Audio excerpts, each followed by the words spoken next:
How do I finely chop onions? I'll show you two different ways. One will, I don't know if you mean a dice or if you mean a thin julienne, so I'm going to show you both. I'm going to show you kind of a easy way to do it and a way that really kind of makes sense. We're going to use that same pinch grip. We're going to do nice and light here. We're going to do a high rock cut. So we're going to take the top of the onion off first. We're going to take the bottom of the onion off. This is where I deviate a little bit from conventional. We're going to cut this right in half and peel this onion back. We're going to do the other side here as well. Peel this onion.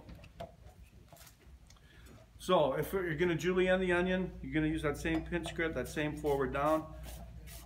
Nice and thin here. This is a great cut if you're doing fajitas, if you're doing French onion soup. When I get just over halfway here, I'm going to take this, I'm going to lay it down this way. Gives you a little bit more base. You always want a little more base, right? So we're going to go this way. Now for the dice. A lot of times they tell you to leave the root end on and then they have you cut towards your hand. You really don't want to do that. I know most professionals don't do that, and I know a lot of times they teach you this way.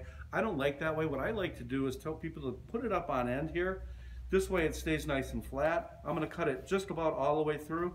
Just about all the way through. This way I'm not cutting towards my hand. I'm going to lay it down this way. I'm going to come back here, pull it through this way, still not cutting all the way through. The reason for that is this is going to stay together. Now we're just going to go forward and down. Now if I wanted to do really fine, I would just cut these finer when I first started. You can do as many cuts as you like. Now when I get towards the end here and it sticks together, I'm just going to lay it down, do the same forward and down, this low rock cut all the way through. And that's going to give you a nice fine dice on the onion or the julienne for your stir fry, French onion soup, fajitas, anything like that. So that's the easy way for an onion.